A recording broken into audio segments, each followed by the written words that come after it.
Vamos falar hoje sobre um dos maiores, se não o maior, mistério de todo o cosmos. A gente vai mergulhar fundo na ideia de um buraco negro e tentar entender o que ele é de verdade. Sabe, quando a gente para pensar no universo, é quase impossível não se sentir pequeno, né? Mas não é um pequeno ruim, é um sentimento de admiração, sabe? De fazer parte de algo gigantesco, misterioso. E olha, o maior, o mais profundo de todos esses mistérios, pra mim, é o buraco negro. Pensa só, é um lugar onde as regras do jogo, as leis da física que a gente conhece, simplesmente param de valer. E aí surgem as perguntas mais malucas. Será que um buraco negro é o fim de tudo? Um beco sem saída? Ou será que é um portal? Uma passagem para outro lugar? Ou, quem sabe, o começo de algo completamente novo? Ok, então, pra gente entender o que é essa coisa, a gente tem que voltar pro começo. Como é que nasce um bicho desses? E já adianto, não é um processo nada tranquilo. É, na verdade, a morte violenta, cataclísmica de uma estrela gigante. Imagina a vida de uma estrela gigante como uma luta de boxe de bilhões de anos.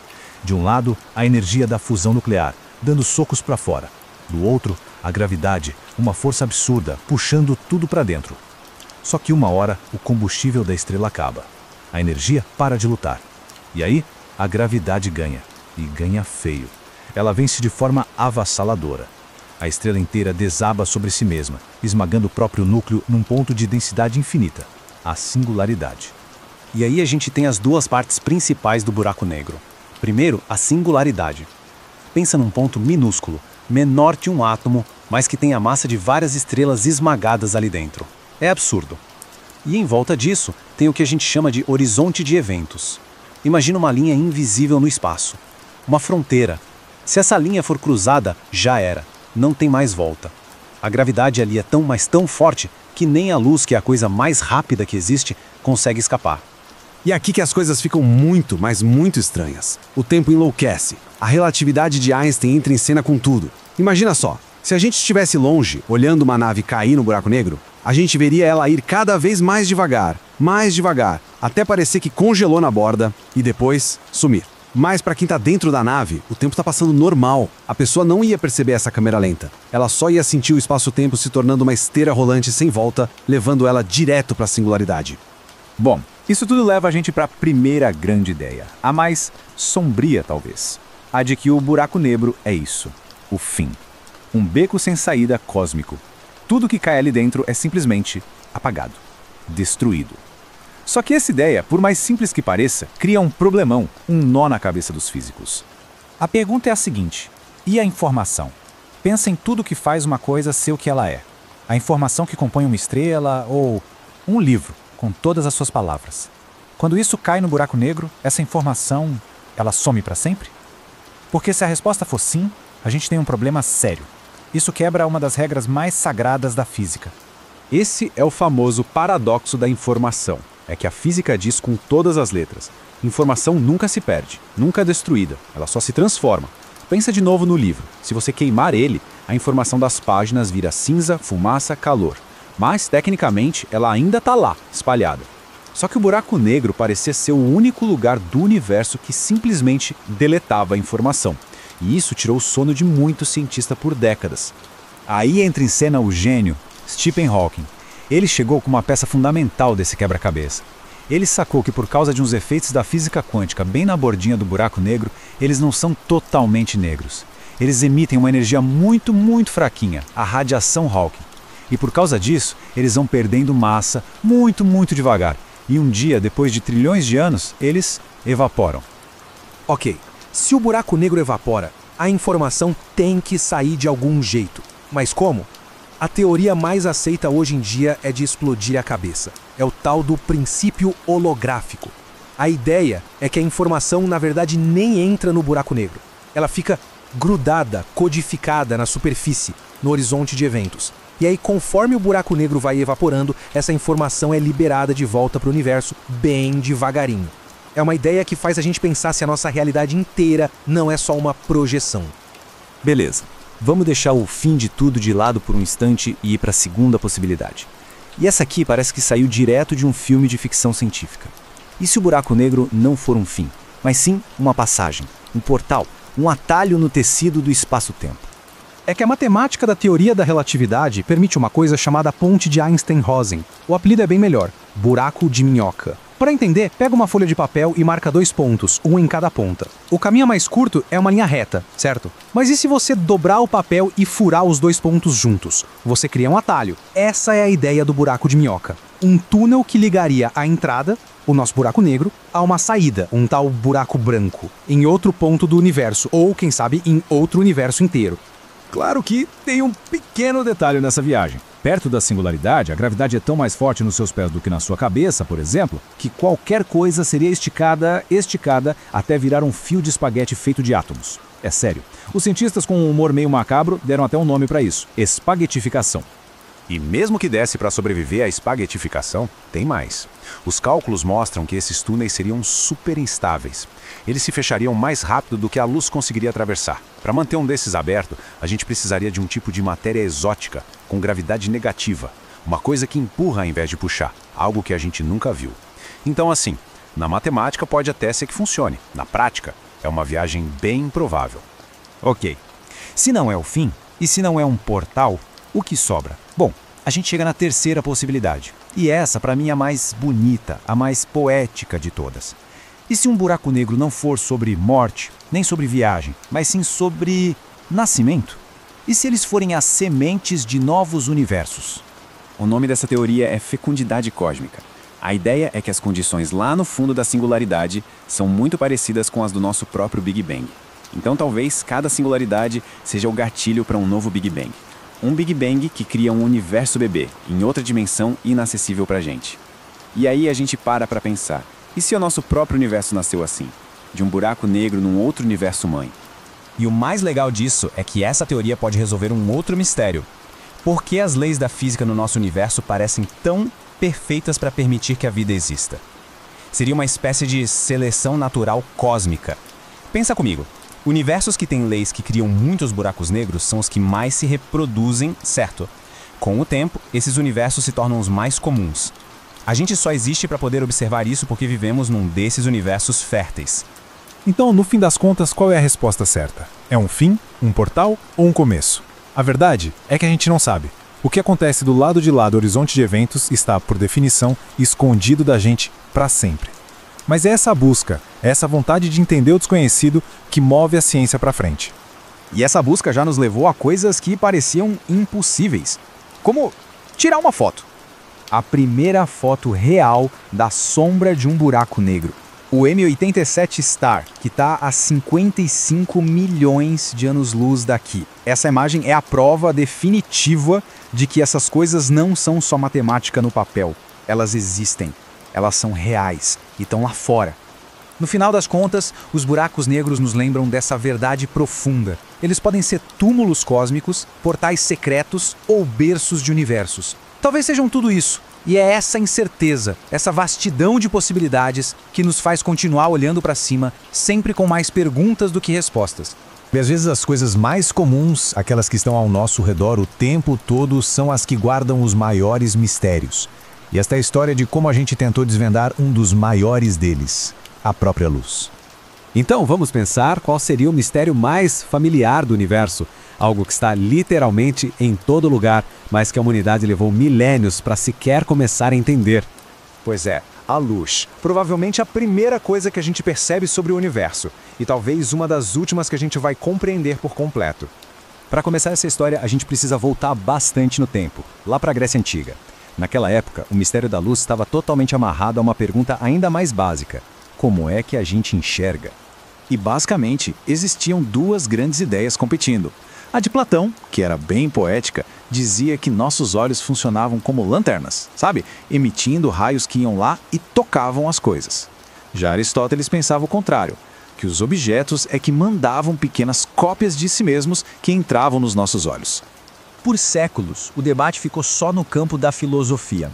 Mas aí, o grande pulo do gato veio do mundo islâmico, com um cientista que decidiu fazer uma coisa que na época era radical: parar de só pensar e começar a testar. O nome dele era Alhazen. Olha só que genial a simplicidade do experimento dele. Num quarto todo escuro, com um furinho na parede, Alhazen viu uma imagem do mundo lá fora projetada lá dentro, de cabeça para baixo. A conclusão foi assim revolucionária. A luz viaja em linhas retas e, o mais importante, ela entra nos nossos olhos, e não o contrário. Agora, vamos dar um salto no tempo, direto para o século XVII. O palco estava montado para um dos maiores debates da história da física, uma verdadeira briga de gigantes da ciência. De um lado, ninguém menos que Isaac Newton. Para ele, a luz era feita de partículas minúsculas, que ele chamou de corpúsculos. Do outro lado, Christian Huygens, que defendia que a luz era uma onda, tipo as marolas num lago. O problema, as duas teorias conseguiam explicar um monte de coisa, mas eram, na essência, totalmente opostas. Só que a teoria das ondas tinha um problema sério. Toda onda precisa de um meio para se propagar, né? O som precisa do ar, as ondas do mar precisam da água, mas e a luz, que viaja pelo vácuo do espaço? A solução que arrumaram foi um conceito bem esquisito, um tal de éter luminífero, uma substância invisível que preencheria tudo. Por mais de um século, a reputação gigantesca do Newton fez com que a teoria da partícula dominasse o cenário. Mas, lá no comecinho do século XIX, um experimento super engenhoso ia virar o jogo. E parecia que ia resolver a questão de uma vez por todas. Vamos entrar na mente de Thomas Young com o seu famoso experimento da dupla fenda. Imagina que a luz é um jato de bolinhas, de partículas. Se a gente atirasse essas bolinhas contra uma parede com duas fendas, o que a gente esperaria ver projetado lá do outro lado? A resposta mais lógica seria essa aqui. Duas faixas de luz bem retinhas, uma para cada fenda. Simples, intuitivo, faz todo sentido. Mas a realidade, como sempre, é bem mais interessante. O que será que o Thomas Young viu de verdade quando fez o experimento?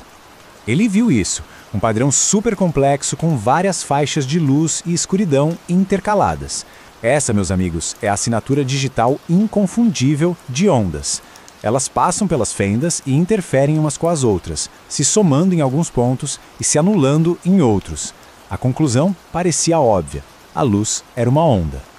E o golpe de misericórdia na teoria da partícula veio com James Clerk Maxwell. Ele unificou as equações da eletricidade e do magnetismo e descobriu uma coisa incrível. Elas previam a existência de uma onda eletromagnética que viajava a uma velocidade muito específica. E essa velocidade era exatamente a velocidade da luz, que já tinha sido medida. Parecia que o caso estava encerrado de vez. Mas bem quando a física parecia estar quase toda resolvida, no finalzinho do século XIX, alguns probleminhas inexplicáveis começaram a aparecer. Eram como pequenas rachaduras que ameaçavam desmoronar todo o prédio da física clássica. Para tentar consertar uma dessas rachaduras, um físico chamado Max Planck, no que ele mesmo descreveu como um ato de desespero, sugeriu que a energia não era emitida de forma contínua, mas em pacotinhos, em porções discretas. Ele chamou esses pacotes de quanta. Era uma ideia tão bizarra que nem ele mesmo botava muita fé. E aí, chegamos a outro quebra-cabeça, o efeito fotoelétrico. Pela teoria das ondas, uma luz mais forte, mais brilhante, deveria arrancar elétrons de um metal com mais energia. Mas os experimentos mostravam que não era o brilho que importava, e sim a cor da luz. Uma luz vermelha, mesmo que super forte, não fazia nada. Já uma luz azul, mesmo que bem fraquinha, arrancava elétrons na hora. Não fazia o menor sentido. Foi então que Albert Einstein pegou aquela ideia esquisita do Planck e a levou a sério de verdade. Ele fez a proposta que mudaria tudo. E se a própria luz for feita desses quanta? E se a luz for, na verdade, um fluxo de partículas de energia, que depois foram chamadas de fótons? De repente, a teoria das partículas de Newton, que parecia morta e enterrada, estava de volta. E com isso, a confusão estava completa. A gente tinha provas experimentais irrefutáveis de que a luz era uma onda, e ao mesmo tempo, provas igualmente irrefutáveis de que era uma partícula. A resposta para esse paradoxo impossível seria a base de uma física inteiramente nova. Então chegamos à pergunta de $1 milhão, a questão que séculos de ciência nos trouxeram. Afinal de contas, a luz é uma onda ou é uma partícula? A resposta da mecânica quântica é, ao mesmo tempo, absurdamente simples e incrivelmente profunda e completamente maluca. São as duas coisas. Esse conceito é o pilar da física moderna, a dualidade onda-partícula. A luz não é uma coisa ou outra, ela é as duas coisas ao mesmo tempo. A propriedade que ela vai mostrar pra gente depende de como a gente faz a pergunta, ou seja, do experimento que a gente monta. O universo, de certa forma, só decide a resposta quando a gente o força a escolher. A jornada para entender a luz nos levou de uma pergunta simples sobre como os olhos funcionam até uma realidade bizarra onde o ato de observar muda o resultado. E isso deixa a gente com uma última pergunta, ainda mais profunda. Que outros mistérios incríveis a realidade esconde, só esperando que a gente aprenda a fazer as perguntas certas? Existe uma pergunta que acompanha a gente desde que a humanidade olhou para as estrelas pela primeira vez. É uma daquelas perguntas que vive ali, na fronteira entre a ciência e a filosofia, sabe? Entre o que a gente já sabe e o que talvez nunca saberemos. E é exatamente essa fronteira que a gente vai explorar agora. Então vamos lá. A pergunta definitiva. O ponto de interrogação cósmico que vem antes de todos os outros. O que, afinal, existia antes do Big Bang? É aqui, bem na borda do nosso conhecimento, que a nossa jornada de hoje começa. Para começar, vamos deixar essa pergunta bem estabelecida, porque para tentar entender o antes, a gente primeiro precisa relembrar a história de origem que todo mundo já conhece, a maior de todas as histórias. A gente aprende isso na escola, né? O universo inteiro, tudo que existe, matéria, energia, o próprio tempo e o espaço, tudo isso espremido num ponto menor que um átomo, com uma densidade infinita. E de repente, BUM! Uma expansão que, aliás, continua até hoje e que criou absolutamente tudo que a gente vê. Só que essa história incrível tem um pequeno problema. Ela simplesmente começa no tempo zero. E a nossa intuição humana não lida bem com isso, né? A gente é programado para pensar em causa e efeito, tudo tem que ter um antes. Mas no caso do universo, parece que a fita simplesmente começa a rodar do nada. E essa nossa dificuldade não é só intuição, não. A própria física encontra essa barreira. Quando a gente pergunta, tá, mas e um segundo antes? A gente dá de cara com um muro. Um limite no que as nossas teorias atuais conseguem explicar. A chave para entender esse muro veio com Einstein. Ele mostrou pra gente que espaço e tempo não são um palco onde o universo acontece. Não, eles são o próprio tecido do universo. Uma coisa só, o espaço-tempo, que foi criado junto com o Big Bang. E essa analogia aqui é simplesmente perfeita. Tenta pensar, o que tem ao norte do Polo Norte? Nada, né? Você já está no ponto mais ao norte possível. Da mesma forma, segundo a relatividade, não existiria um antes do tempo. O tempo como a gente conhece começou ali. Fim de papo. Mas aqui que a coisa fica boa. O ponto crucial é que as nossas melhores teorias, tipo a relatividade geral, simplesmente param de funcionar quando a gente tenta aplicar elas naquele ponto inicial, a tal da singularidade. As equações dão erro, retornam ao infinito, é como se o próprio universo estivesse dizendo, olha, até aqui eu vou, daqui para trás vocês vão precisar de uma teoria nova. E é exatamente nessa brecha, nesse ponto cego da nossa física, que a especulação científica começa. É aqui que os físicos tentam dar uma espiadinha através desse muro. Vamos dar uma olhada em algumas dessas possibilidades, que são de explodir a cabeça. A primeira e talvez a mais estranha de todas é a ideia de que o universo surgiu literalmente do nada. Isso soa como mágica, eu sei, mas para a física quântica a palavra nada tem um significado bem diferente. O nada da física, o vácuo quântico, na verdade é um lugar super agitado. É um mar de partículas que pegam um pouquinho de energia emprestada para existir por um piscar de olhos e depois devolvem. A teoria diz que o nosso universo pode ter sido só mais uma dessas flutuações, só que uma que, por algum motivo, não desapareceu. Certo? Mas como o universo poderia pegar tanta energia emprestada e simplesmente não devolver? A resposta pode estar num equilíbrio cósmico perfeito. A energia positiva de toda a matéria e radiação seria perfeitamente cancelada pela energia negativa da gravidade. O resultado? A energia total do universo é zero. Como disse o físico Alan Guth, se a energia total é zero, você não precisa de energia para criar um universo. Ele não quebra nenhuma lei de conservação. É, literalmente, o almoço grátis definitivo. É uma ideia que dá um nó na cabeça, né? Agora vamos para uma outra possibilidade, que vai numa direção quase oposta. E se o nosso Big Bang não foi um começo de tudo, mas só uma fase numa história muito mais longa? A ideia aqui é que o universo vive em ciclos eternos. Pensa numa sanfona cósmica. Um universo anterior se expandiu e depois se contraiu no que chamam de Big Crunch. Mas em vez de simplesmente sumir, ele bateu e ricocheteou, dando início ao nosso ciclo de expansão. Nesse caso, nosso Big Bang seria, na verdade, um Big Bounce. Ok, e se o nosso Big Bang não foi o único Big Bang? E se ele foi só um evento num oceano infinito de outros universos? Bem, essa é a famosa ideia do multiverso, que vem de uma teoria chamada inflação eterna. Tenta imaginar o tecido do espaço-tempo como uma massa de pão crescendo sem parar. Em alguns pontos, essa expansão super rápida para e ali se forma uma bolha, que vira um universo como o nosso. Só que o espaço entre as bolhas continua inflando para sempre, criando mais e mais bolhas, mais e mais universos. E a parte mais genial e maluca é que cada um desses universos bolha pode ter leis da física diferentes. A grande maioria seria completamente inabitável, mas com um número infinito de tentativas, não seria surpresa que alguns universos como o nosso tivessem as condições certinhas para a vida surgir. A nossa própria existência seria prova de que essa combinação é possível. Isso nos leva a uma última ideia, uma que conecta as maiores estruturas do nosso universo com a sua própria origem. E se o nosso universo nasceu dentro de um buraco negro? Essa teoria propõe que quando a matéria desaba num buraco negro, ela é tão esmagada que quica e dá origem a um universo novinho em folha, totalmente desconectado do original. Se isso for verdade, o nosso Big Bang foi o resultado de um buraco negro que se formou num universo pai. E cada buraco negro no nosso universo pode ser a semente de um outro. Então, o que havia antes? Um nada quântico? Um universo anterior que se repete? Um oceano de outros universos? Um universo pai? A resposta honesta é: a gente não sabe. E é isso que nos leva à beleza do próprio mistério. Essa metáfora, ela descreve perfeitamente a nossa situação, né? A gente pode estudar as correntes, o vento, as estrelas, para tentar entender para onde estamos indo. Mas olhar para trás, para tentar ver a costa de onde partimos, essa visão talvez esteja perdida para sempre no nevoeiro do tempo. E no fim das contas, o ponto principal é este. A falta de uma resposta final não tira a beleza da pergunta. Muito pelo contrário. Ela mostra que a ciência não é só sobre ter respostas, mas sobre ter a coragem de esticar os limites da nossa imaginação e fazer perguntas cada vez mais difíceis.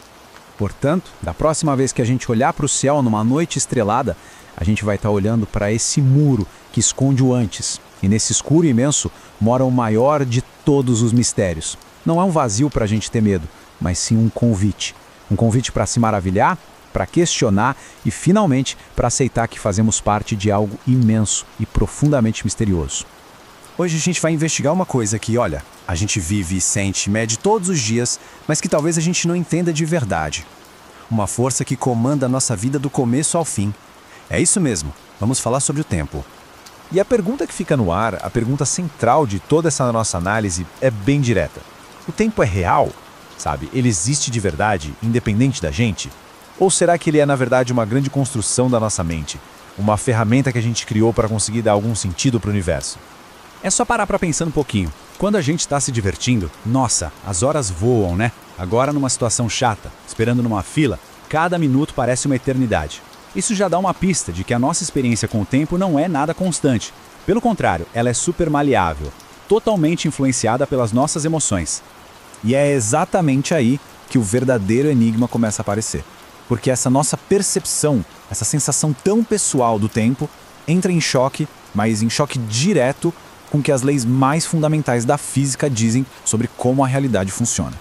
Então, bora lá. Vamos mergulhar na primeira grande pista dessa nossa investigação. E ela vem de ninguém menos que Albert Einstein, o cara que simplesmente virou de cabeça para baixo tudo que a gente achava que sabia sobre o tempo. Olha, por séculos, a ideia que dominava era a do Isaac Newton, sabe? Aquela de que o tempo era tipo um relógio cósmico, um rio que corria igualzinho para todo mundo em todo lugar. Só que aí veio Einstein e disse, esquece tudo isso. Ele mostrou que o tempo, na verdade, é relativo. É como se fosse uma correnteza que pode acelerar ou ficar mais lenta, dependendo de quem está observando. É que para Einstein, espaço e tempo não são duas coisas separadas, de jeito nenhum. Eles formam uma coisa só, uma espécie de tecido de 4 dimensões que ele chamou de espaço-tempo. Eles estão, assim, fundamentalmente trançados um no outro. Não dá para separar. Para entender melhor, imagina o espaço-tempo com uma cama elástica bem esticada. Agora, se a gente joga uma bola de boliche no meio, o que acontece? Ela afunda, ela curva o tecido, certo? Pois é, objetos com muita massa, como os planetas e estrelas, fazem exatamente isso com o espaço-tempo. E o que a gente sente como gravidade é só o efeito dessa curva. E o mais maluco é que essa curvatura afeta o tempo. E de duas maneiras que já foram mais do que comprovadas. Primeiro, a velocidade. Quanto mais rápido alguém viaja pelo espaço, mais devagar o tempo passa para essa pessoa. E segundo, a gravidade. Quanto mais forte a gravidade, mais lento o tempo flui. Isso não é teoria, não. É tão real que os relógios dos satélites de GPS, por exemplo, precisam ser corrigidos o tempo todo por causa disso, senão o mapa mandaria a gente para o lugar errado. Agora, segura aí, porque essa ideia da relatividade do tempo nos leva para um conceito que é, assim, de explodir a cabeça. O universo em bloco. Pensa assim, nesse modelo, o tempo não é algo que flui. Ele é só mais uma dimensão, igualzinho a altura, largura e profundidade. E qual a consequência disso? Que o passado, o presente e o futuro, todos eles já existem. Simultaneamente, estão todos lá. Então, o ponto-chave aqui é o seguinte. Aquela sensação que a gente tem de que o tempo está passando, de que as coisas estão acontecendo agora, segundo essa teoria, é uma ilusão. Uma ilusão da nossa consciência, que estaria se movendo por esses quadros do tempo que já existem. É como se a vida fosse um filme que já está todo gravado e a nossa consciência é só o projetor passando por cada cena. Ok, eu sei, é muita coisa para absorver, mas se as leis da física funcionam tanto para frente quanto para trás, por que a nossa experiência é tão diferente? Isso nos joga direto na próxima grande questão desse mistério todo. A pergunta é, por que a gente tem essa sensação tão, mas tão forte de que o tempo só anda para frente? A gente se lembra do que aconteceu ontem, mas não do que vai acontecer amanhã. Um ovo que cai no chão se quebra, mas a gente nunca vê os cacos se juntando e o ovo voltando a ficar inteiro. Por quê? Esse fenômeno é o que os cientistas chamam de a flecha do tempo. Bom, a resposta mais aceita para isso vem da termodinâmica. E a palavra-chave aqui é entropia. Entropia, de um jeito bem simples, é uma medida da bagunça, da desordem. E a segunda lei da termodinâmica diz uma coisa muito clara. A desordem total do universo está sempre aumentando. Pensa no seu quarto. É infinitamente mais fácil bagunçar ele do que deixar ele arrumadinho, né? A lógica é a mesma. A flecha do tempo, então, seria basicamente um reflexo dessa caminhada inevitável do universo em direção à bagunça. Tudo começou lá no Big Bang, num estado super organizado, com baixíssima entropia, e desde aquele momento o universo vem se expandindo e caminhando para um estado de desordem cada vez maior. O tempo, pra gente, flui exatamente nessa direção, da ordem para o caos. Tudo bem? Agora a gente vai para um outro conjunto de pistas.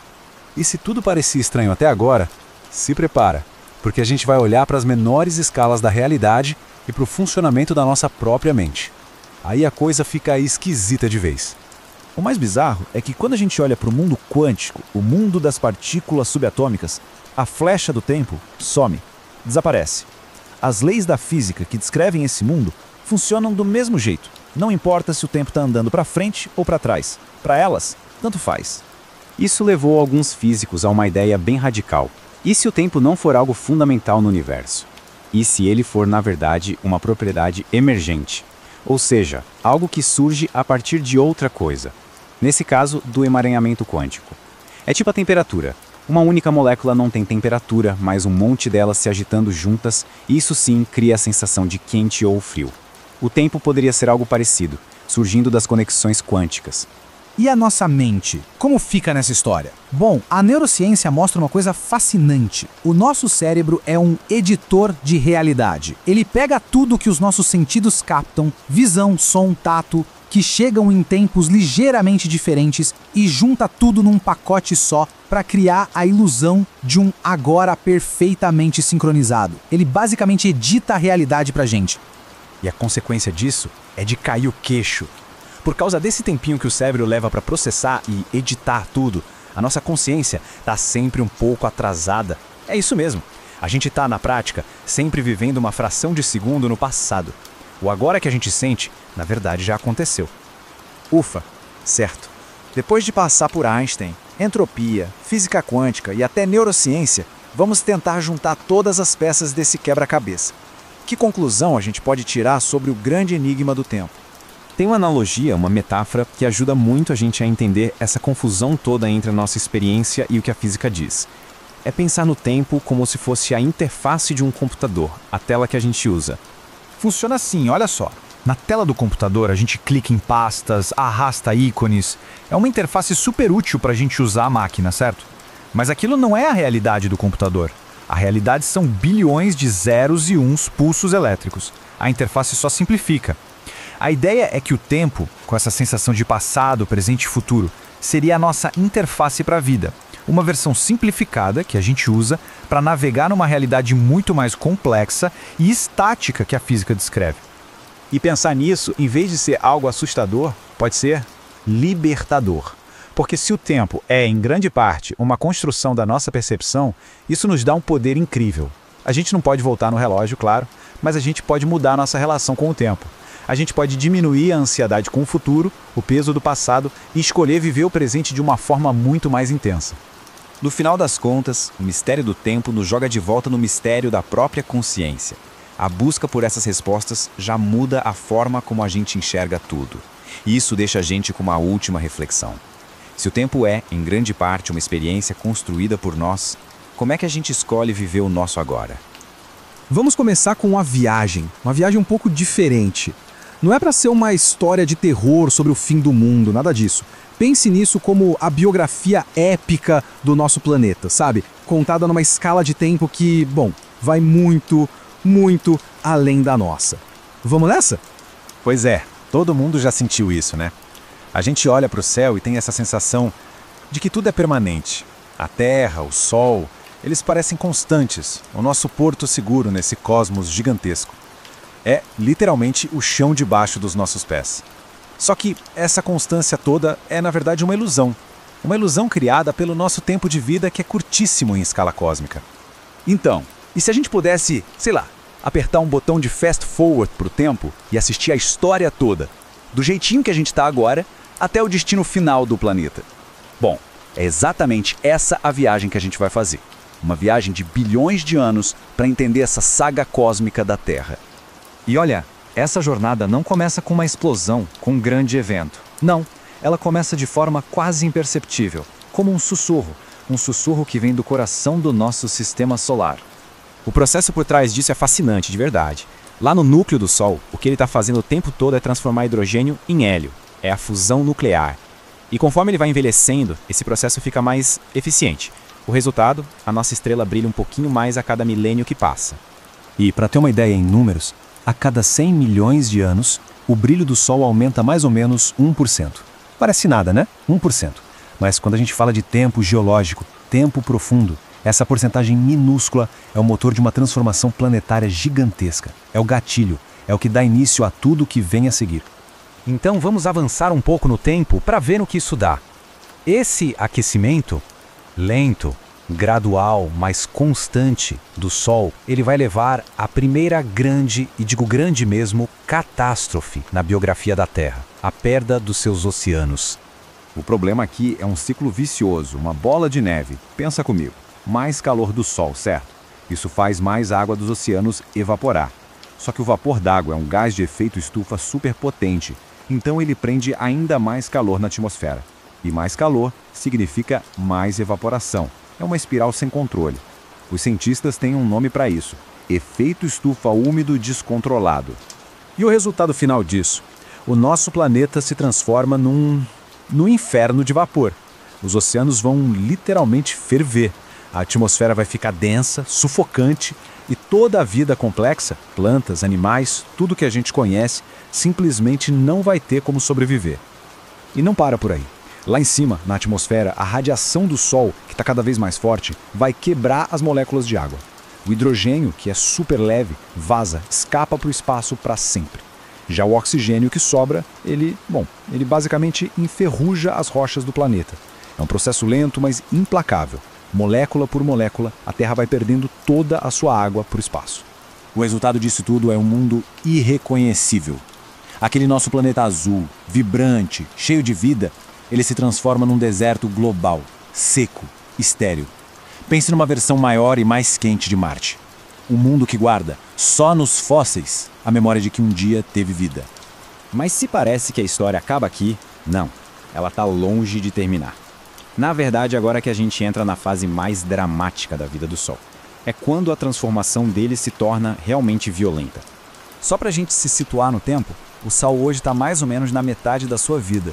Daqui a uns 5 bilhões de anos, o combustível de hidrogênio lá do núcleo dele vai acabar. E aí ele vai começar a inchar, até virar uma gigante vermelha. E a Terra nisso tudo? Bom, aqui o futuro é incerto. Existem basicamente 2 cenários. No primeiro, a órbita do nosso planeta se afasta o suficiente para escapar de ser engolida. Mas mesmo assim, a Terra seria cozida, torrada até virar um oceano de magma. O segundo cenário, bom, a Terra não consegue escapar. Ela é puxada numa espiral da morte para dentro do Sol e é completamente vaporizada. Fim. Depois dessa fase de gigante vermelha, o Sol vai meio que se desfazer. Ele vai ejetar as suas camadas mais externas para o espaço. E essa nuvem de gás, iluminada pelo que restou do núcleo da estrela, cria uma das coisas mais bonitas que existem no universo. Uma nebulosa planetária. E essa ideia é fantástica. É um funeral e um berçário ao mesmo tempo. É o fim do nosso sistema solar, sim, mas todos os elementos que formaram o Sol, a Terra e que formam a gente, eles são lançados de volta para o cosmos. São as sementes para formar novas estrelas, novos planetas, quem sabe até nova vida.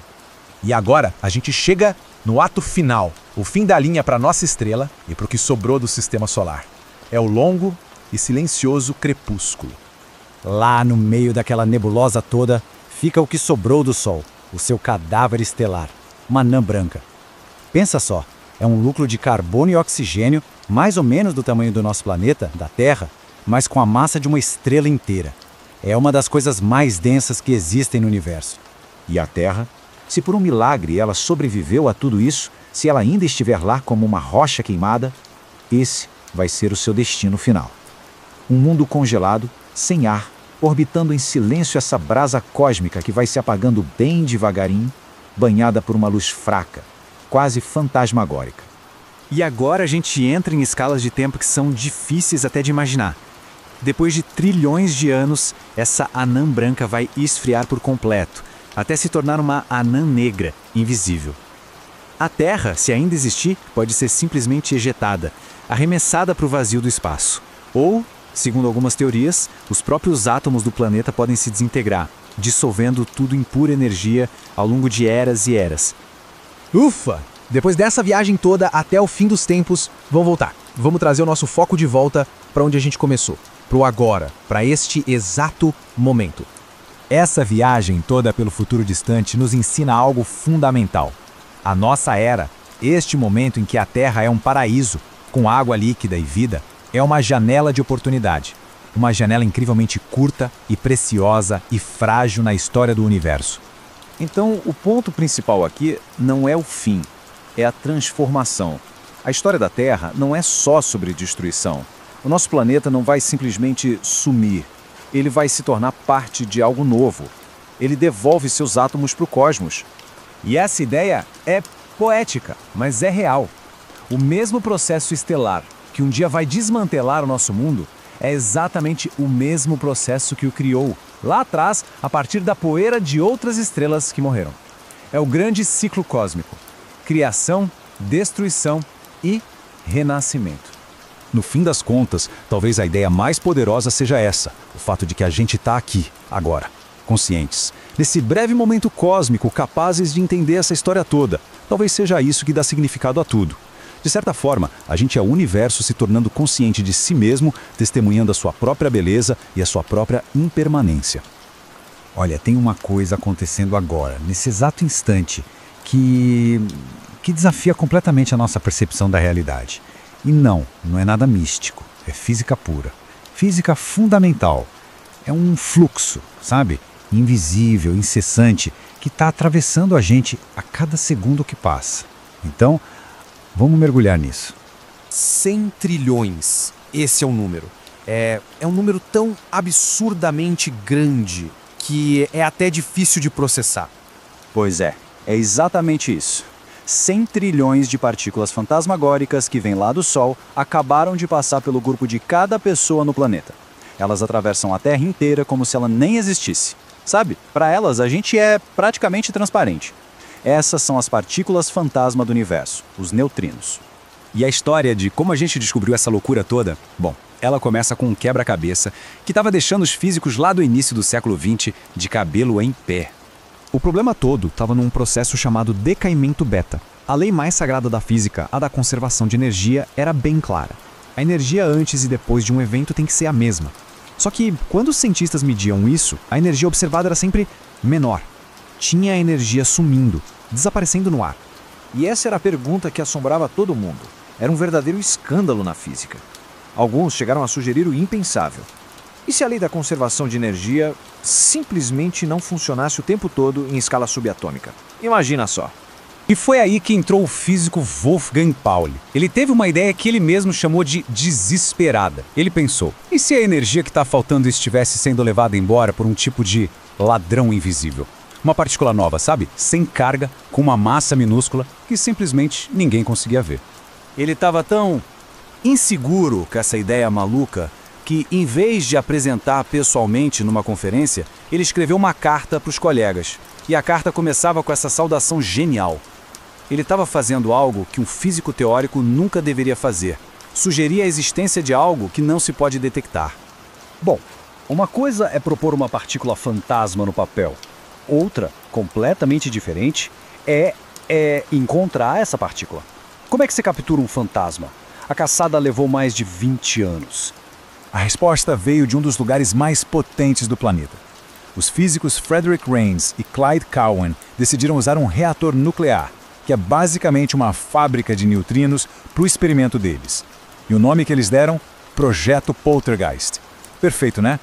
A genialidade do método deles era procurar por uma assinatura muito específica, uma espécie de código. Seria assim: um flash de luz, uma pausa minúscula e um segundo flash, logo em seguida. Essa piscadela dupla no escuro seria a prova de que o fantasma esteve ali. E não é que eles conseguiram. Em 1956, eles mandaram um telegrama para o Pauli confirmando a descoberta. Dizem que ele leu a notícia no meio de uma festa e só comentou: tudo chega para aquele que sabe esperar. O fantasma era real. Mas na ciência é assim. Mal o mistério é resolvido e outro, ainda mais bizarro, aparece. E foi o que aconteceu quando os cientistas apontaram seus novos detectores para o Sol para contar os neutrinos que vinham de lá. O problema era gritante. Os cálculos de como o Sol funciona previam uma certa quantidade de neutrinos chegando aqui na Terra. Mas os experimentos, por décadas, só conseguiam encontrar 1/3 desse número. Só 1/3. Então, a nova pergunta era: os nossos modelos sobre o Sol estavam completamente errados? Ou tinha algo ainda mais estranho acontecendo com os neutrinos na viagem deles do Sol até aqui? A solução foi, espetacular. Descobriu-se que os neutrinos vêm em 3 sabores. O Sol só produz um tipo, o neutrino do elétron, que era o único que os primeiros detectores viam.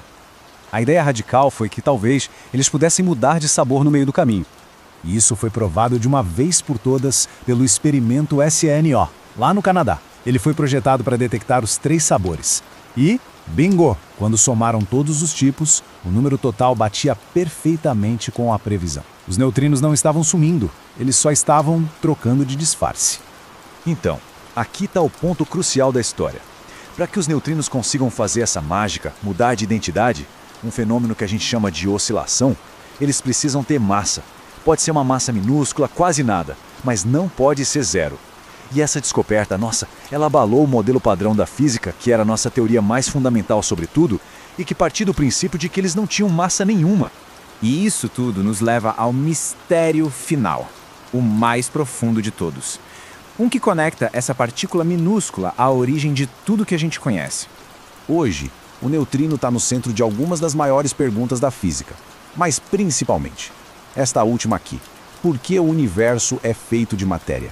Por que a gente existe? A teoria diz que o Big Bang deveria ter criado matéria e antimatéria em quantidades iguaizinhas, e elas deveriam ter se aniquilado mutuamente, deixando para trás um universo vazio, só com energia, com luz.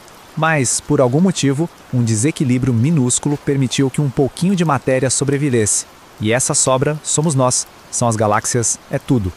E muitos físicos hoje acreditam que o neutrino, com todas as suas esquisitices, pode ter sido responsável por quebrar essa simetria lá no comecinho do universo. O que nos deixa com um pensamento final bem profundo. Essa partícula fantasma, que nos atravessa aos trilhões sem que a gente perceba, talvez não seja só uma curiosidade da física. Talvez ela seja a chave para o maior mistério de todos, a nossa própria existência. Que tal a gente fazer uma viagem hoje? Mas não é uma viagem comum de nave espacial nem nada disso. A gente vai usar a nossa curiosidade para ir fundo, bem fundo mesmo, até chegar no coração da realidade. Para começar, vamos nos fazer uma pergunta que parece simples, mas não é. Pensa aí em qualquer coisa sólida que está perto. Pode ser a mesa, o celular, a própria mão. Parece tão real, né? Tão presente. Mas no fundo, o que é uma coisa? Então, para a gente conseguir responder essa pergunta, a gente vai ter que primeiro desmontar o jeito que a gente enxerga o mundo. E o primeiro passo é entender a ilusão da solidez.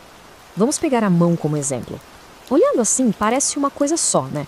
Mas na verdade é um ecossistema com bilhões de células.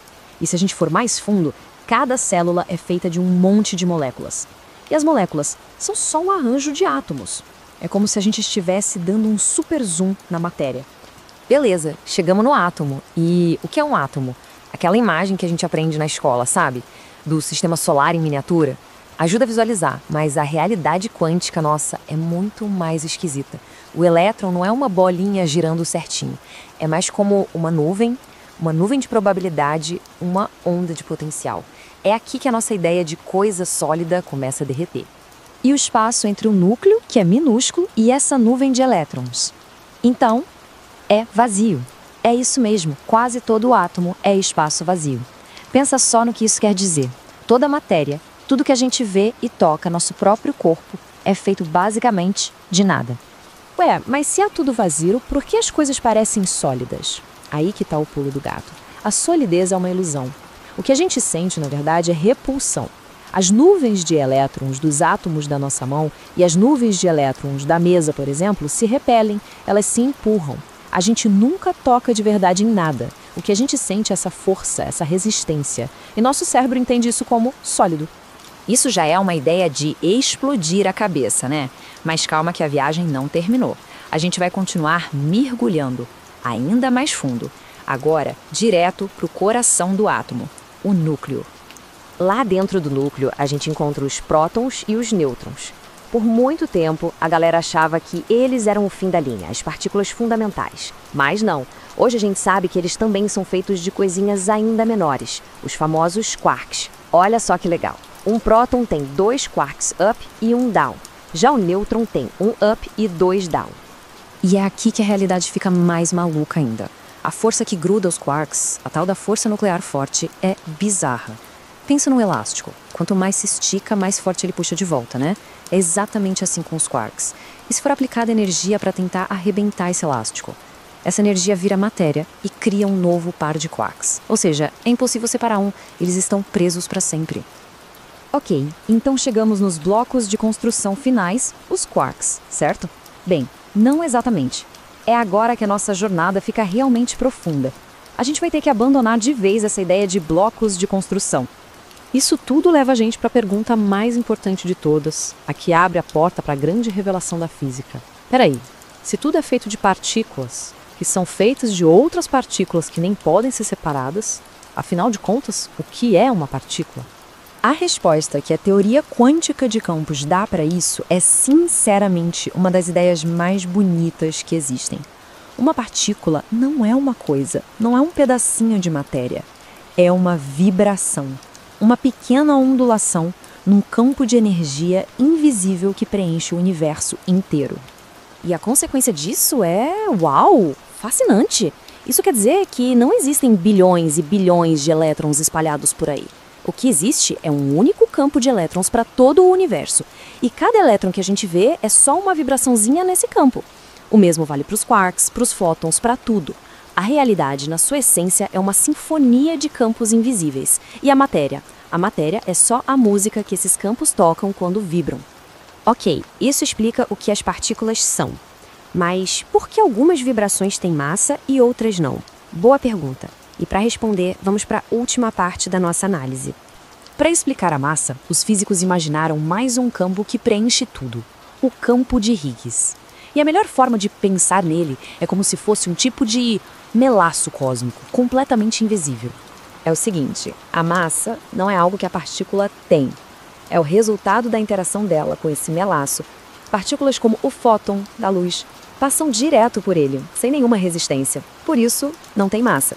Já o elétron, ele interage um pouquinho, fica meio que melado e isso dá a ele um pouco de massa. Agora, outras partículas interagem com muita força, elas ficam super grudentas, são arrastadas por esse campo e é isso que a gente percebe como uma massa bem grande. Certo. Agora que a gente foi até o fundo do poço, vamos voltar.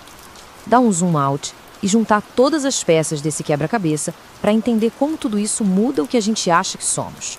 O processo todo fica claro agora, né? Tudo começa com os campos fundamentais vibrando. Essas vibrações aparecem para a gente como partículas. As partículas se juntam e formam os átomos. Os átomos se agrupam e viram a matéria. E a matéria, bom, a matéria forma tudo o que a gente conhece, inclusive a nós mesmos. Então, vamos voltar lá para o começo. Lembra da mão? O que ela é de verdade? Ela não é uma coisa sólida. Ela é música. Uma sinfonia absurdamente complexa, tocada por trilhões e trilhões de vibrações nos campos fundamentais do universo. Uma música que consegue manter sua forma por um tempo. No fim das contas, a nossa busca pelo coração da matéria não encontrou um tijolinho final, encontrou uma vibração. A solidez é a nossa experiência, mas a realidade, no fundo, é uma dança. E quem sabe, talvez a consciência seja só isso, o próprio universo, através de nós, se dando conta da sua própria música. Sabe, existe uma ideia linda e ao mesmo tempo super profunda que está bem literalmente em todo lugar. A gente vê no jeito que a fumaça de um incenso sobe, no formato das nuvens e até na maneira como as galáxias se organizam no universo. Então, que tal a gente encontrar um lugar confortável, respirar fundo e mergulhar nessa ideia juntos? A gente vai falar sobre a eterna e, olha, fascinante dança entre o caos e a ordem. Olha, quando a gente ouve a palavra caos, né, a primeira coisa que vem à mente é, sei lá, bagunça, confusão, mas na ciência a história é bem diferente, muito diferente. É que assim, a visão comum do caos é essa, de desordem, de algo aleatório, só que cientificamente falando, ele é a fonte de tudo que é novo. É o motor da criatividade do universo. O ponto-chave é esse. Ele não é o inimigo da ordem, mas sim o seu parceiro de dança. Tá, e a ordem então? O que ela faz? Bem, a ordem são as regras, as leis que dão forma para essa criatividade toda. Pensa na gravidade juntando a poeira das estrelas ou nas leis da física guiando as partículas. Um não existe sem o outro. Simples assim. E essa parceria, essa dança, ela aparece de umas formas surpreendentes. E a gente começa com uma ideia que é ao mesmo tempo poética e super poderosa, que está bem no coração da teoria do caos. O famoso efeito borboleta. Aquela ideia, sabe, de que uma mudança mínima, quase nada, lá no comecinho de tudo, pode levar a resultados completamente diferentes lá na frente, gigantescamente diferentes. Vamos imaginar uma cena? Pensa num riacho. 2 folhas, iguaizinhas caem na água, uma do lado da outra. O caminho delas parece o mesmo, né? Mas aí, uma passa 1 milímetro para a esquerda de uma pedrinha e a outra 1 milímetro para a direita. Essa diferença, essa coisinha de nada, vai sendo amplificada a cada segundo que passa na correnteza. Resultado? Em poucos minutos, cada uma vai parar num lugar totalmente diferente da outra. E aqui tá o pulo do gato. O resultado não foi aleatório, não foi sorte ou azar. O sistema seguiu as leis da física perfeitamente. Ele apenas, e isso é incrível, incrivelmente sensível. Sensível ao ponto de partida. Ok, então o caos gera imprevisibilidade. Mas será que é só isso? A verdade é que essa dança vai muito além. Ela também cria beleza. Então fica a pergunta no ar. Será que o caos só leva a essa imprevisibilidade toda? A resposta pode surpreender. A resposta é não. Na verdade, ele cria padrões. Padrões de uma beleza que, nossa, é de tirar o fôlego. E isso nos leva para um conceito com um nome bem legal. Atrator estranho. Para entender, pensa na fumaça de um incenso. Ela começa toda certinha, né? Uma linha reta. Mas rapidinho, ela se transforma numa dança super complexa, cheia de voltas. Só que, mesmo ali, naquela bagunça aparente, tem uma estrutura escondida. É como se o sistema estivesse improvisando, mas sempre dentro do ritmo de uma música que só ele conhece. E esses padrões que nascem do caos, os famosos fractais, eles estão em todo lugar. A gente vê a assinatura deles no contorno da costa de um país, na simetria perfeita e única de um floco de neve. A gente vê nos galhos de uma árvore se dividindo de novo e de novo, num raio cortando o céu e, pasme, até dentro da gente, na estrutura dos nossos pulmões.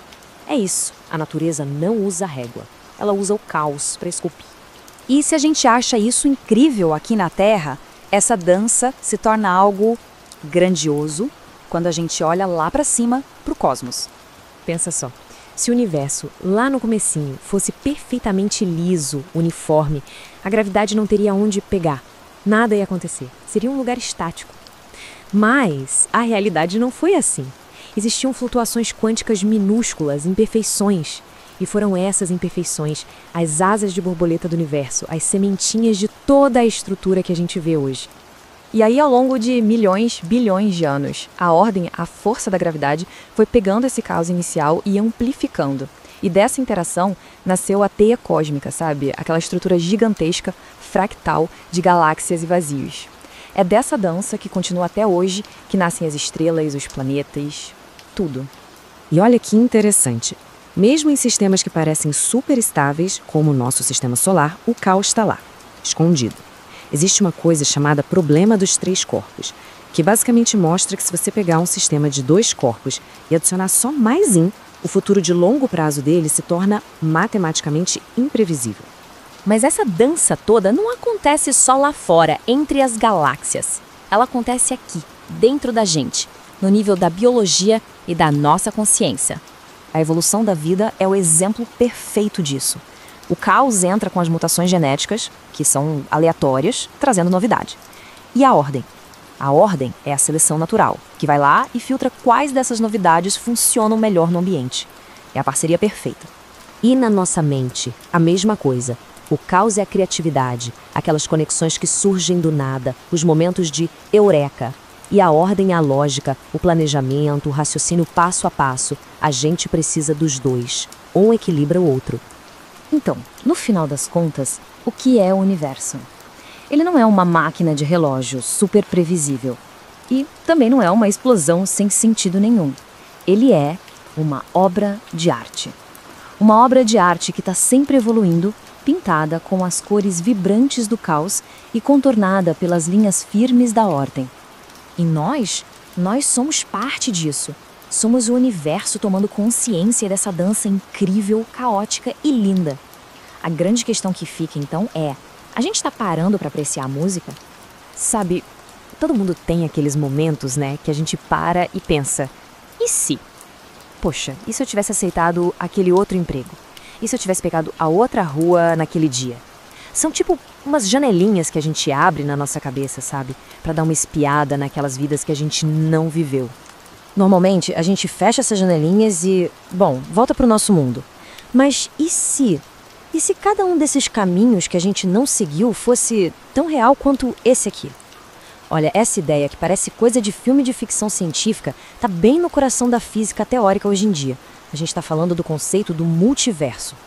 Então a nossa jornada aqui vai ser fascinante. A gente vai explorar 4 camadas dessa ideia incrível, olha só. Vamos começar com os ecos no espaço, passar por bolhas de criação, realidades que se dividem e terminar num lugar onde a própria matemática parece que ganha vida. Vamos nessa? Ok, então vamos lá. Para começar, a gente precisa mudar um pouco o foco. A pergunta de $1 milhão talvez não seja: será que estamos sozinhos no universo? Mas sim, será que estamos sozinhos neste universo? Beleza, vamos para a primeira camada do multiverso. E olha, essa é a mais fácil de entender, a mais intuitiva. Não precisa de nenhuma física super maluca, não. A gente só precisa aceitar uma coisa que a astronomia já aponta há tempos. O espaço é absurdamente grande, talvez infinito. Olha só esse número: 93 bilhões de anos-luz. É um número colossal. Isso aí é o diâmetro do que a gente chama de universo observável. Basicamente, é a distância que a luz conseguiu viajar para chegar até aqui desde o Big Bang. Em essência, a nossa vizinhança cósmica, o nosso bairro. E é aqui que a coisa fica fascinante de verdade. O que a gente consegue ver tem um fim, mas o espaço lá fora da nossa bolha, muito provavelmente, continua. E quem sabe, para sempre?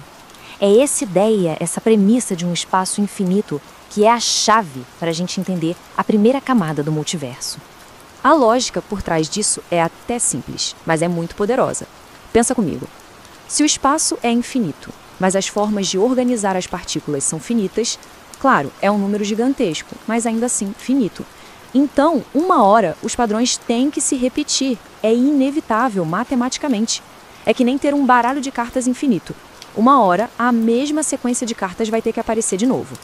E a consequência disso é de cair o queixo. Em algum lugar, muito, mas muito longe mesmo, existiria uma outra região do espaço onde as partículas se arrumaram do jeitinho que se arrumaram aqui, criando uma cópia exata de todo mundo. E outras regiões com variações mínimas, uma versão alternativa que hoje tomou chá em vez de café, outra que seguiu aquele sonho de infância.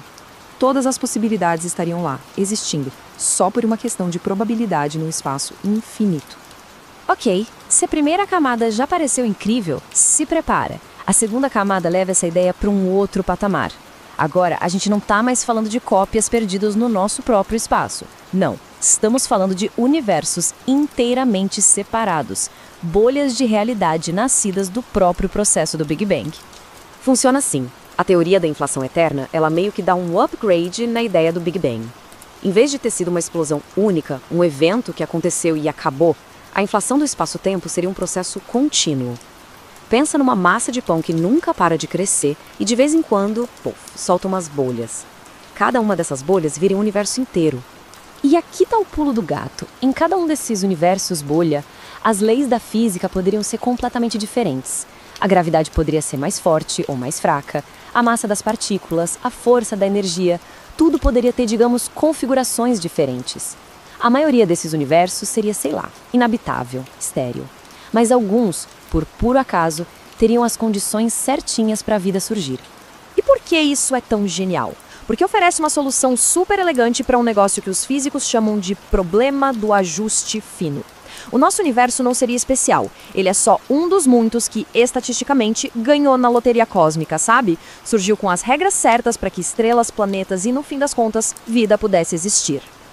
Ok, respira fundo. Agora a gente vai para a camada mais bizarra, mais estranha e mais pessoal de todas. Esse multiverso não tá lá longe, em outras galáxias. Ele tá acontecendo aqui, agora, a cada milésimo de segundo. Bem-vindos ao mundo maluco da mecânica quântica. Então, a visão mais tradicional da quântica diz que uma partícula existe numa espécie de névoa de possibilidades até a gente medir. Aí ela colapsa, ela escolhe uma realidade. Mas aí vem um cara chamado Hugh Everett com uma interpretação totalmente radical, a de muitos mundos. E ele pergunta, e se a partícula não escolher nada? E se a realidade inteira se dividir? E cada possibilidade virar um universo paralelo real? As implicações disso são de explodir a cabeça. Pensa só, cada decisão que a gente toma, desde apertar o botão de soneca do despertador até aquelas escolhas que mudam a vida, tudo isso envolve processos quânticos no nosso cérebro. E no exato momento da escolha, o universo se divide. Ambas as versões se tornam reais, cada uma seguindo seu caminho e cada uma achando que a sua realidade é a única que existe. Para a gente ter uma noção do quão profundo isso vai, tem um experimento mental famoso, o do suicídio quântico. Imagina uma arma ligada a um evento quântico com 50% de chance de acontecer. Se acontece, a arma dispara. Se não, não dispara. Do lado de fora, a chance de morte é 50%. Mas, para quem participa, a coisa muda. Em um ramo do multiverso, a pessoa morre. No outro, sobrevive. Como a consciência só pode seguir adiante no ramo em que se sobrevive, da perspectiva da própria pessoa, a experiência será sempre a de sobrevivência. A arma sempre vai falhar. A pessoa se torna, para si mesma, imortal, enquanto incontáveis cópias morrem em outros ramos. É bizarro. E então, a gente chega na camada final, a mais abstrata, a mais ampla de todas. Essa aqui não questiona só onde estamos, mas o que é a própria realidade. Este é o multiverso de nível 4. A ideia aqui é a chamada hipótese do universo matemático. E ela propõe uma coisa bem radical, que o nosso universo não é só descrito pela matemática, ele é matemática, uma estrutura matemática viva. E se isso for verdade, então qualquer outra estrutura matemática que faça sentido, que seja logicamente consistente, também existe como um universo físico real. O que isso quer dizer?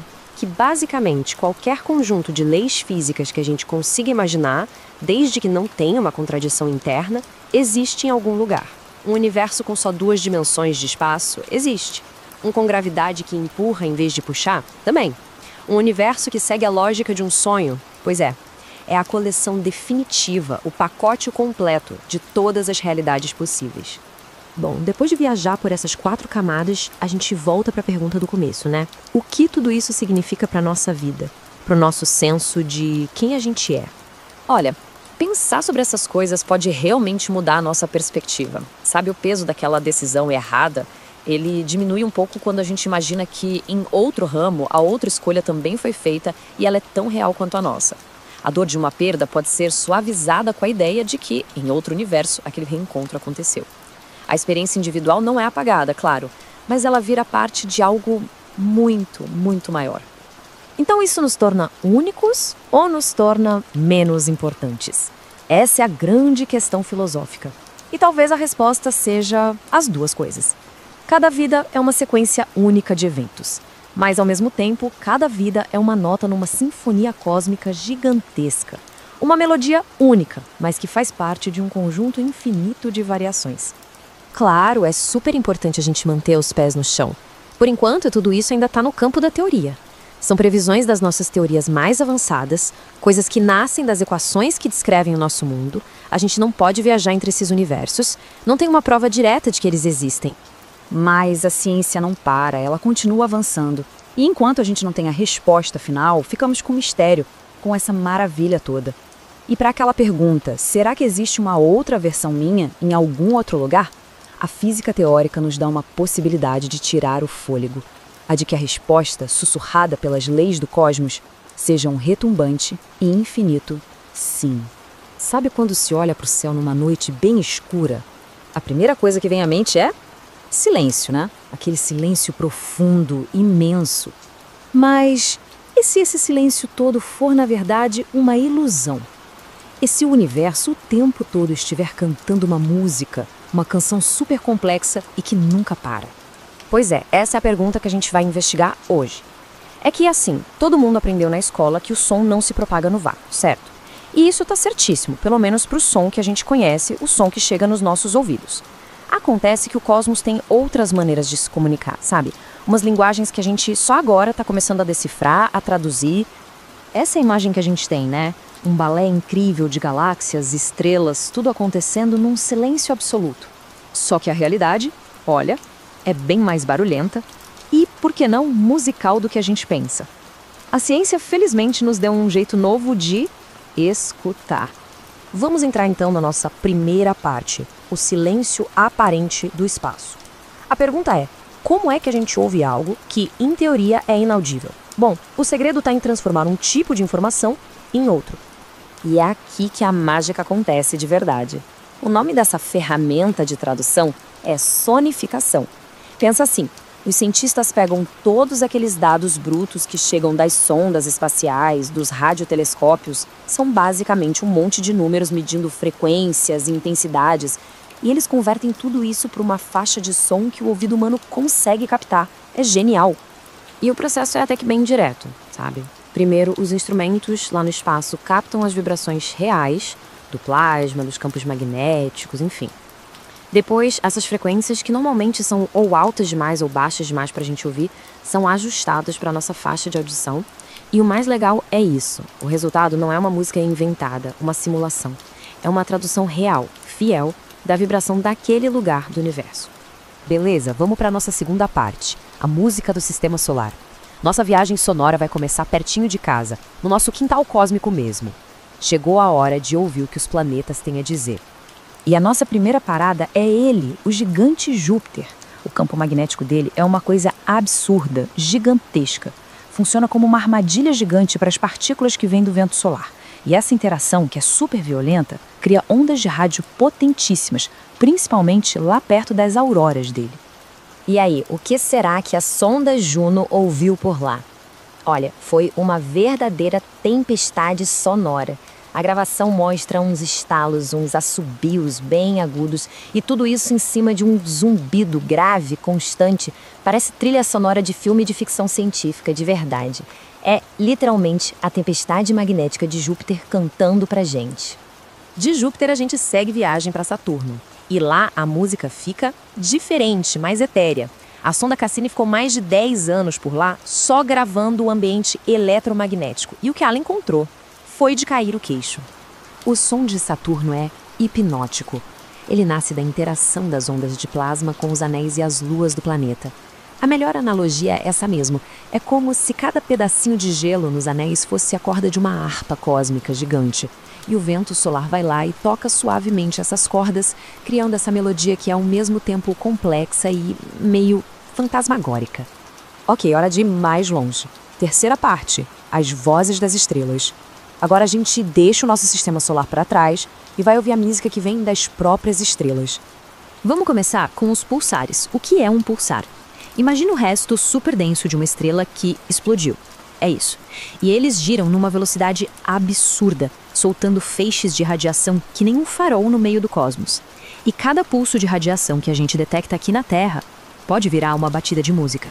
E o mais legal é a variedade. Alguns pulsares mais lentos soam exatamente como um metrônomo, um bip-bip perfeito marcando o tempo do universo. Mas aí tem os pulsares rápidos, que giram centenas de vezes por segundo. Nesses, os pulsos são tão juntos que se transformam num zumbido contínuo, que nem o barulho de um motor ligado. E o som da morte de uma estrela? Uma supernova é um dos eventos mais violentos que existem. Os cientistas pegaram a curva de luz dela, que é basicamente o brilho que explode e depois vai diminuindo aos poucos, e transformaram em som. O resultado é a canção final da estrela, um crescendo avassalador, potente, seguido por um eco longo, quase melancólico. Quarta parte, o som do espaço-tempo. Agora a coisa fica ainda mais fundamental. A gente não vai mais ouvir o som de um objeto no espaço, mas sim o som do próprio espaço. Olha que incrível! Einstein previu isso há mais de 100 anos. A ideia de que o espaço e o tempo não são só um palco vazio onde as coisas acontecem. Não, eles formam um tecido flexível. E quando objetos com muita, mas muita massa se movem por aí, eles criam ondulações nesse tecido. Essas ondulações são as ondas gravitacionais. Elas são criadas por eventos cósmicos absurdamente extremos, tipo a fusão de 2 buracos negros. É, literalmente, o som do tecido do espaço-tempo sendo esticado e comprimido. Pensa nisso. E o som é esse, o famoso chirp, aquele pio agudo que foi detectado pela primeira vez lá em 2015. Esse é o som de 2 buracos negros se chocando a bilhões de anos-luz daqui. O som em si dura menos de 1 segundo, mas o que ele representa é gigantesco. É a trilha sonora da gravidade em ação. E agora, para fechar, a nossa última parte, o eco da criação. A nossa viagem sonora chegou ao ponto mais distante possível. A gente vai ouvir o som do início de tudo, o som do Big Bang. Imagina só, a gente vai voltar 13,8 bilhões de anos no tempo.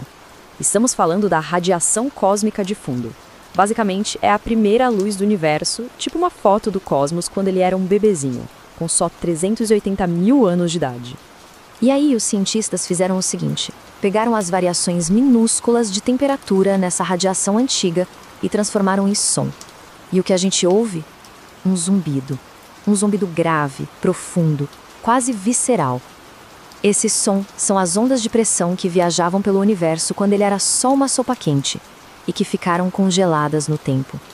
É o mais perto que a gente já chegou de ouvir o som da própria criação. Então, no fim das contas, a grande conclusão é esta. O universo não é silencioso. De jeito nenhum. Ele está vibrando, pulsando com música o tempo todo. O espaço não é vazio e quieto. É um ambiente super vibrante. E a nossa tecnologia é a antena que a gente está finalmente aprendendo a sintonizar. A questão agora não é só que outras músicas a gente vai encontrar por aí. A pergunta de verdade é, o que essa sinfonia cósmica inteira está tentando dizer pra gente?